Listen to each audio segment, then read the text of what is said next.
प्रधानमंत्री जी ने और उनकी पार्टी ने म से अपना प्रचार रखा। मंदिर, मंगलसूत्र, मछली, मटन, मुसलमान, महात्मा, मेडिटेशन, मुजरा बीच में आया। पूरे 10 साल ध्यान भटकाया जिस आदमी ने, अब वो ध्यान लगाने चले गए। और ऐसा लाइव ध्यान, कभी लाइव मेडिटेशन सुनी आपने?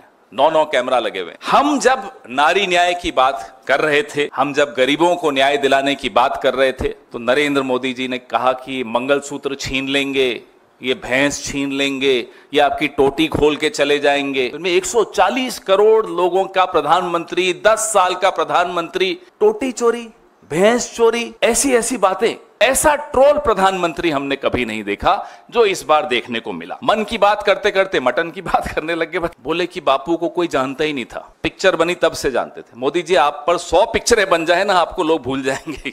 ये आप लिख कर ले लीजिए, आपको पिक्चरें भी अब नहीं बचा पाएंगी।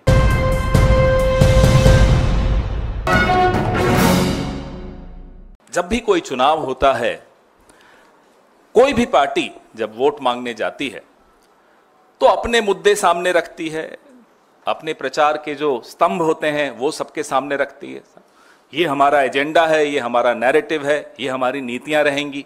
और जो सत्तारूढ़ दल है वो बताता है कि ये हमारा ट्रैक रिकॉर्ड है, 10 साल या 5 साल हमने ये किया और ये नहीं कर पाए तो इस कारण से नहीं कर पाए, आने वाले वक्त में अगले 5 साल में हम ये करके दिखाएंगे। तो कांग्रेस पार्टी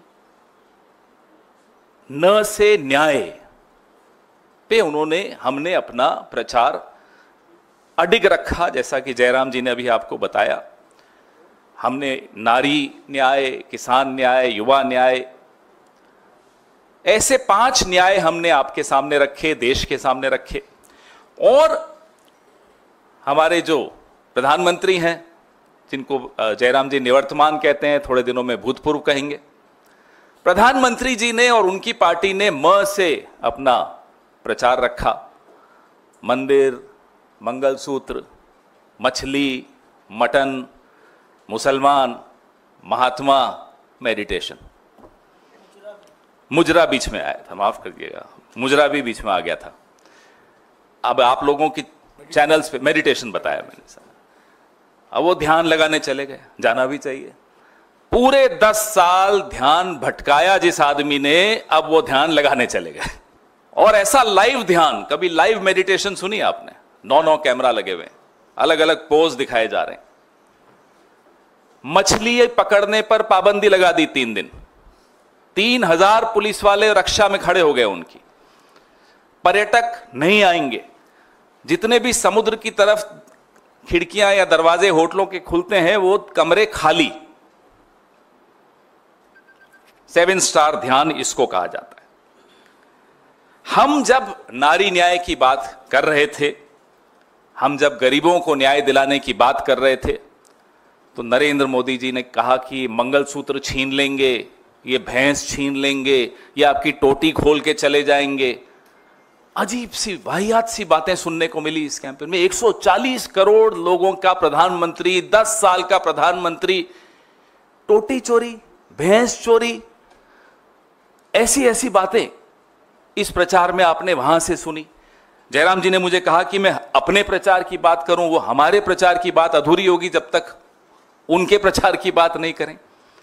क्योंकि लोग तुलना कर रहे थे कि एक तरफ मल्लिकार्जुन खड़गे जी, राहुल गांधी जी, प्रियंका गांधी जी इस सरकार को जवाबदेह बना रही हैं, इनसे सवाल पूछ रहे हैं, इनसे पूछ रहे हैं कि साहब आपने ये क्यों नहीं किया, बेरोजगारी क्यों बढ़ी, महंगाई क्यों बढ़ी, महिलाओं के खिलाफ अत्याचार क्यों बढ़ा, जो कि एक विपक्ष का काम है। हम 5 साल लगातार ये सवाल पूछते आए, और लेकिन जब हम अपनी विजन, अपने जवाब सामने रख रहे हैं, तब भी हम वो सवाल दोहराएंगे। ये अपेक्षा हमसे लोग रखते हैं, इसलिए हम पूछ रहे थे। लेकिन उस वक्त प्रधानमंत्री जी क्या कर रहे थे वो आपने देखा।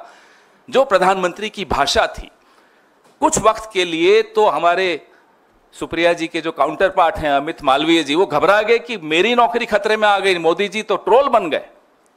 ऐसा ट्रोल प्रधानमंत्री हमने कभी नहीं देखा जो इस बार देखने को मिला।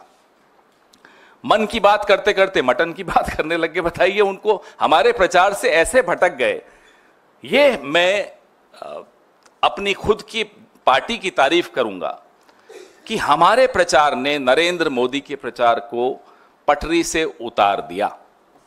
अपनी बात वैसे कुछ कहने लायक उनके पास था भी नहीं, अगर होता तो कह देते। अपनी बात उनकी कुछ नहीं थी। कल परसों खड़गे साहब ने बताया आपको प्रेस वार्ता के जरिए कितनी बार उन्होंने मोदी का नाम लिया और कितनी बार कांग्रेस का नाम लिया, कितनी बार राहुल जी का नाम लिया, बीच बीच में नेहरू जी का भी नाम लिया। लेकिन देश को यह नहीं बताया कि आपने किया क्या, आप करने क्या वाले हैं।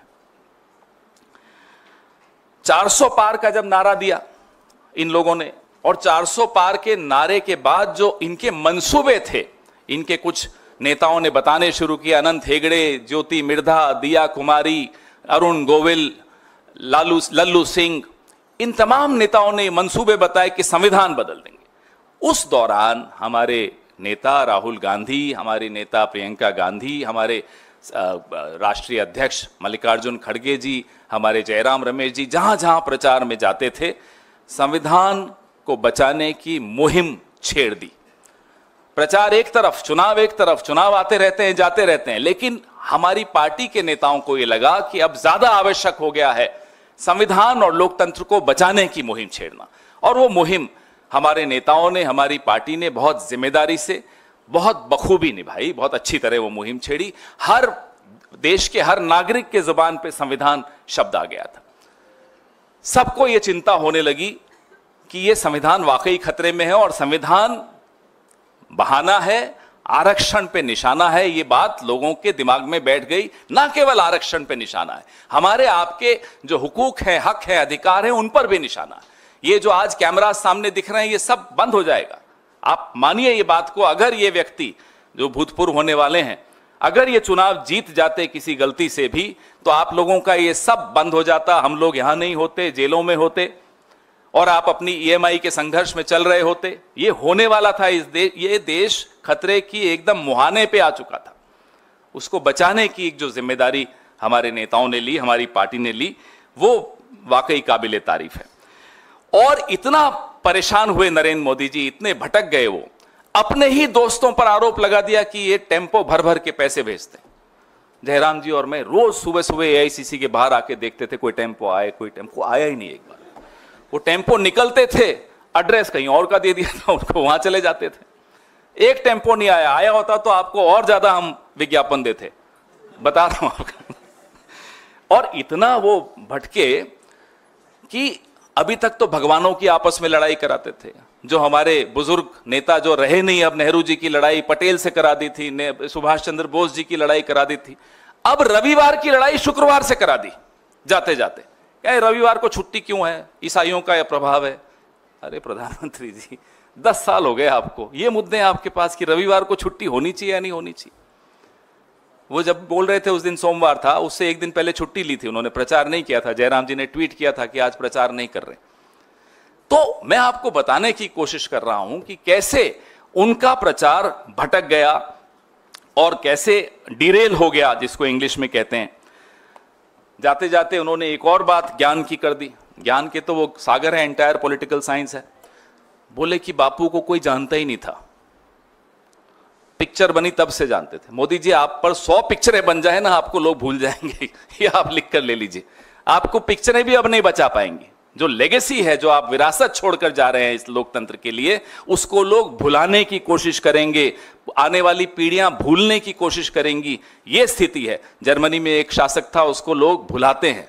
आप जर्मनी में जाइए, उसका नाम ले लीजिए, वो बड़ी, उनका चेहरे का हाव भाव बदल जाते हैं, उनको शर्म आ जाती है। यही हालत इस देश में नरेंद्र मोदी जी की होने वाली है, विश्व में नरेंद्र मोदी जी की होने वाली। आने वाले 4 जून को हम फिर आपसे मिलेंगे और पूरे इन ऑल ह्यूमिलिटी हम आपको कह रहे हैं, विनम्रता के साथ कह रहे हैं, आप लोगों ने बहुत गर्मी में झेला, बहुत मेहनत की, बहुत पसीना बहाया, आपकी भी मेहनत कामयाब होगी।